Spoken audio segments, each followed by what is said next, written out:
So Ken, welcome back to CEO.CA. Thank you for having me, Rachel. Good to see you again. I thought we can kick things off by understanding more about you. The last time we spoke, we talked about your work with, current work with Tudor Gold. Today we're talking about Goldstorm. How much gold have you found in your lifetime? Wow, that's a tough question. I've never added it up. That would be a good one. It'll take me a while to do that, but all I can say is that the quality of gold has been excellent from Valley of the Kings forward, Manantial Espejo, a lot of gold, silver there in Argentina. So between those two deposits, arguably with this one, it's in the tens of millions of ounces, it is. But I think the story of today is talking about the mother of all deposits, the Goldstorm deposit that we kind of alluded to in the first presentation. That's controlled by Tudor Gold, but it gave birth to a daughter company, a spin-out called Goldstorm Metals Corporation. So that one is the one we want to talk about today because it has a lot of characteristics of the mother. So the spin-off, right? So it came about a year ago, is that right? A couple of years ago. We have successfully completed two drill programs. The very first one was extremely successful where every drill hole hit gold. It was incredible. We went out on a small, tiny budget and came out with an extremely successful program on the electrum claim. But the immediate south trend of the Treaty KSM crystalline belt that hosts all of those monster porphyry, copper, gold, silver deposits runs down the line of the Crown claims, which we control. It's like a large cross-section directly south of KSM and Brucejack. And the other trend I want to talk about today is the really important high-grade gold-silver trend heading north from Silverback Premier, cutting right through the electrum and landing right at Brucejack. And when I mean Brucejack, I don't mean the Valley of the Kings deposit specifically. It's actually the west zone, which was the last permitted mine, I would say 2000, when Don McLeod had it, before we came in and bought it with Silver Standard.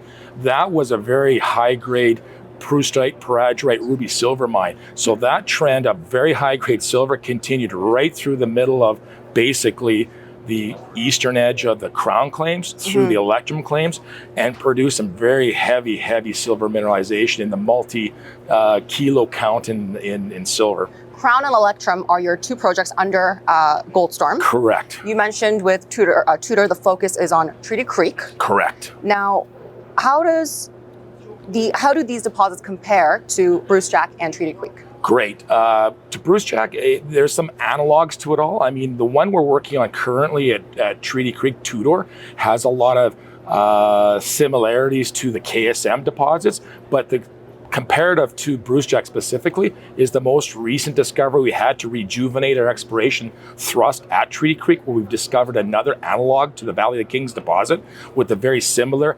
Basically, it's a low sulfidization event that occurs at a late stage superimposed on the porphyry, but that same trend heads south into Goldstorm, Goldstorm Metals Corporation land. So down to the south, we think we're trailing those two geometallic, geological, so metallogenic, structural is really important, and geological trends are online due south, so we've got a good handle on it.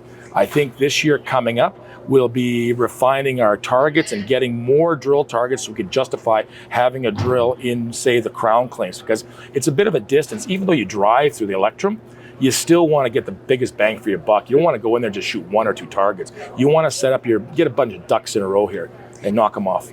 What strikes me every time we get to chat is that you're very confident about the potential here, what you will find eventually. What are the potential returns here for an investor, for the chances that there will be a major discovery here? Yeah, that's a great question. I mean, if you look at the track record we had back in the days of when we drilled off, say, for example, snowfields, we were doing that for $1 an ounce gold in measured and indicated. It was the mineral resource. Since 2006, you've had inflation, and we basically doubled that number to $2. $2 for a troy ounce in a mineral resource estimate at the end of the day is pretty incredible. I don't think anybody at this conference can compare that. I'd be shocked if you did it at $20. $20 is really, you're doing extremely well. So we have the ability to define, focus on the structure specifically, no messing around, no doing the peripheral kind of background work. We get straight up with it. It's not quite prospecting with a drill. It's actually more like scalpel, like surgery with a drill. We know exactly what the target is, the depth of emplacement, the favorable horizons. We've got some of the best young geo experts in the area that have been with me for years, that we've reassembled the management team with Joe Ovchnik, now a director of Tudor Gold, and Ken McNaughton, a director of Goldstorm Metals. So these guys were with me when we discovered Bruce Jack's Valley of the Kings. So we're basically putting the band back together. Yep. And we're coming out with a really good 1-2 punch on this one. And it is, no doubt about it, in my mind, the best geological real estate in North America. You mentioned you've got a young team of geos.